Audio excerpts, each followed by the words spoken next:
First, I will show you how to find a live and neutral connection in your switchboard, and then I will show the connection in extension board. Make sure to turn off your main switch before removing the switchboard, and also wear dry slipper or stand on a non-conducting surface to make sure you don't get any electrical shock. So let's remove the switchboard. I have opened my switchboard and you can see a lot of wires that's going from each of the points. The universal color code for connecting switches is red is for live and black is for neutral. However, this is a very old switchboard and there are many electricians that have worked on this switchboard, and that is why all the color codes and the wires are messed up. They do not follow a perfect color code, but if your house is a new one or a newly constructed, most likely all the color codes will be intact and it will be easy for you to identify which is a live and which is a neutral. As you see, there is a black color wire which means neutral, but if you look closely, they have replaced that with let's see, a yellow wire. So yes, in this board I cannot go directly with the color code, but it doesn't matter. I will be teaching you how to identify neutral and live. So make sure you turn back your main switch on and have all your safety precautions. Would be great if you have anyone close to you while doing this, so that they can see you whether if you're in any hazard situation. So what we do is we'll take a tester, and you need to make sure that you touch on any of the contact surfaces in the tester. And as you see, this is my bedroom switchboard, and I have connected an Wi-Fi module to my bedroom switchboard which connects fan and light, and I can connect with my phone, and this is a great helper for me to get up in the morning. It makes my life a lot easier. So what we do is, as you see, there is a neutral, live, switch 1, L1 which is light 1, S2 is switch 2, and L2 is light 2. What I'm going to show is we need to drive one neutral connection from the switchboard to the module, and one live connection from the switchboard to the module. So first thing is, as I told you, take the tester and start touching in any of the contacts in your switchboard, and as you touch, a light will blink on your tester, which means there is a live connection. So what you have to do is get one wire, and in addition to the wires that's already connected to the point, make the new connection as an addition to the existing one, and draw that wire. And what you do is you need to come and give that connection to the live point in your module. So in my case, I have the live point. I have taken one wire, and as you can see, I have given it to the first switch, which is also as the live. You can see the light glows, yes. And the next one is neutral. Easy way to find the neutral is directly if your switchboard has a 3-pin socket.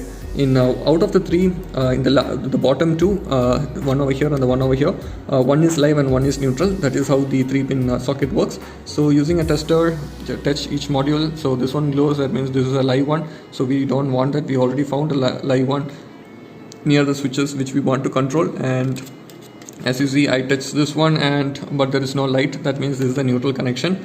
And for the switch module, what I did is I have added one wire to the this point, and I have taken that wire, which is an yellow one, and it has come all the way to the switch module. We have a neutral and live connection which is coming from the switchboard. If you do not have a 3-pin socket to identify your neutral, then you need to use a tester and identify the common neutral point in your switchboard.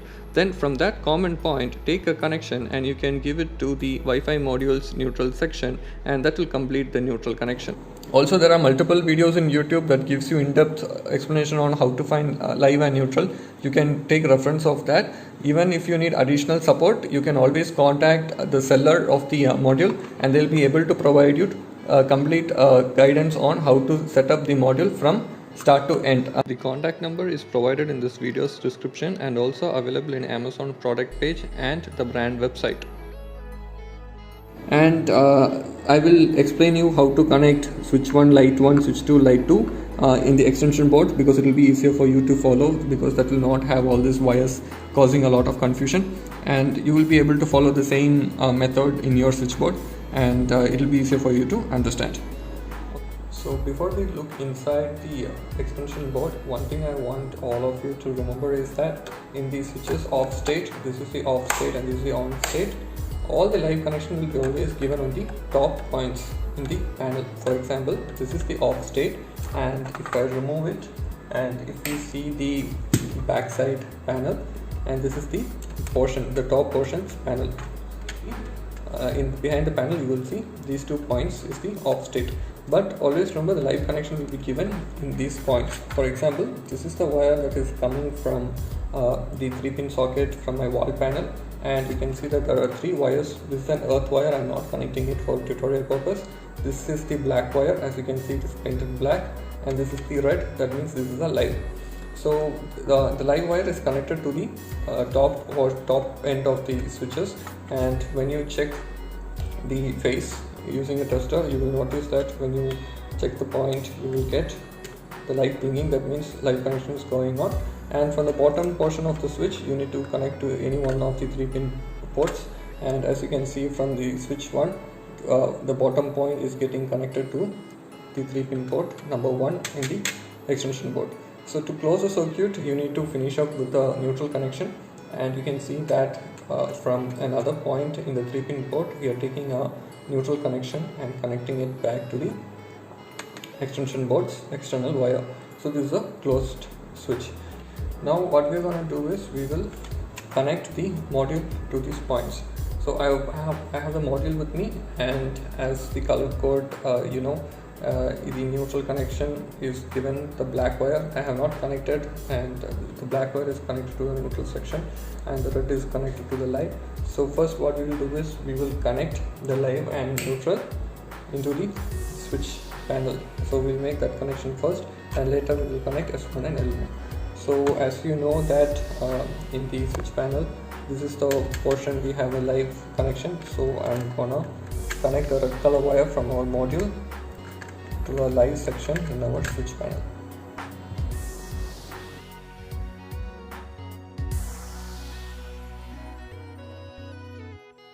So as you can see, I have connected the live wire, but when it comes to neutral, we need to connect the neutral wire to the 3 pins neutral section. So there's already a connection that's going out into the external wire, but I'm going to add this to the a point over here.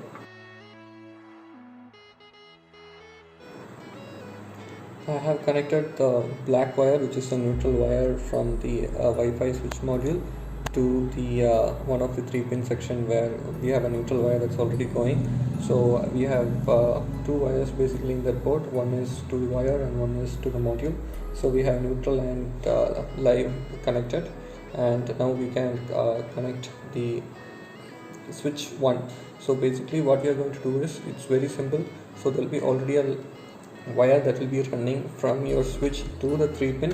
What we are going to do is we are going to remove the connection which is in the 3-pins end or in your light switches end, and for now I need to trim this up because this is pretty long for me to connect into the module. So I'm going to trim it using a wire cutter. So this size would do. This is more than enough for the module, because the module's section is not too deep, so it's easy. And what you have to do is just connect it into the S1 section, and then all we have to do is connect it. So it's done. We have neutral, live and S1 connected. So now we need to connect L1. So in this case, in the 3-pin point, this is the light for me, L1 switch, because this is the place for which a live is going to drawn. In your switch panel, you will notice that this is the wire that is coming from your light or from your fan. So you need to make sure that you connect that wire into the L1, which is the load one, and S1 will be basically the connection that is coming from your switch. So we will use an yellow wire to make the connection. So we have all the 4 connections made for switch 1, which is neutral, live, S1 for green, and L1 for live. So what we're going to do is we're going to check the integrity of the connection by using the tester. So first I have turned back the power on, and you can see that live is coming here, and since live is coming here, that means it is flowing through the red wire. And when I touch the point with my tester, you can see it glows. That means the connection is good. And yes, my neutral is not blinking anything, that means neutral perfect. And for my switch S1, it is glowing, that means yes, connection is, we are getting the connection. And for L1, we are having no blink because we haven't turned on the switch yet. I will walk you through how I connected my switch module in my wall panel. So you notice that there is an L2 which is a load 2, and I have connected it using a green wire into my fan. so I can control the fan using the Wi-Fi switch module. Next is an L1 connection, and I have given the L1 connection to one of my lights in my bedroom, and if you follow the red wire you will see that the wire is going inside the wall and to the light holder. You need to make sure the light connections will normally be coming from inside the wall, and you need to connect it correctly to the respective slots. The S1 is the switch for the light one, and you can see that the wire is going into one of the switches in my panel, and this is why I am able to control the light through my app as well as through my switch in the wall panel. So once we have checked for the connections with our tester, what happens is once you give or switch on your power back on, the device will start giving you beep beep sound. Or if you don't hear the beep beep sound, using a SIM card opener, the small pin which comes with your phone, use it and just poke into the small hole with this reset button on the top right corner. Press it for 10 seconds and you should start hearing the continuous beep sound. And now I'm going to turn on the module and you'll be hearing a continuous beep sound. Yes, this means that the device is ready to pair, and now we will use the Smart Life app to pair the device. So we have to open the Smart Life app in our phone. We have the add device button or the plus button. Click on either one of it and scroll down to the bottom and you'll be able to see the others section. In the others section, choose other Wi-Fi, and you will be seeing your Wi-Fi name here. In my case, cooking is my Wi-Fi name, and now we have to enter the Wi-Fi password. If it asks for GPS location or any other permission, please do give it, and I will enter my password. Once you have given the password and give next, it will ask to reset the device first. Resetting the device, and here you can see confirm indicator rapidly blink. So in our case it is a continuous beep sound. We have to click on it. There is a checkbox that comes and then we need to give next. Now the app will scan for the device. It will take a minute maximum. The beep sound will stop once the device has been successfully paired with the Smart Life app, and then it will move on to the next step. Now it will be syncing with the cloud, so that this will help you to make sure that you can connect it from anywhere in the world. All steps will get over in less than 1 minute, and all we have to do is wait for the app to finish the complete installation of the device. So you can see that the device has been successfully added, and tutorial is the name I was given previously. It will recognize that, and you can click on the done button, and once that is done you have switch 1 and switch 2, and if I click on this you will hear a click sound. So that's, if you can hear that sound, that means basically your module is working perfectly. Now in order to test the module, I'm gonna connect an external LED bulb to the extension board. Now we will turn on the LED bulb using the Smart Life app. And using the switch, everything works perfect. This means that all our connection and the app is successfully paired with the module, and you can now connect from anywhere in the world. After installing the module, you will notice that sometimes your light or fan blinks for a second. This is because the Wi-Fi switch module uses a mechanical relay. Mechanical relay are contact based relays. That means whenever the relays are closed, your light turns on, and whenever they are apart, it turns off. So what happens is these are magnetically energized, and sometimes the magnets de-energize, and this causes a blink in your light or on your fan. So this is a completely okay issue, and you don't have to worry of what happens to the module or light. I am using the module and light for 5 months now, and I have not faced any issues so far. So this is the end of the Smart Switch module installation video, and if you have any doubts, please do mention it in the comment section. And if you need any assistance, as I said before, please reach out to the seller support. The numbers are provided on description and on various pages. Thanks for watching, and please subscribe for more videos and more smart home solutions. Thank you.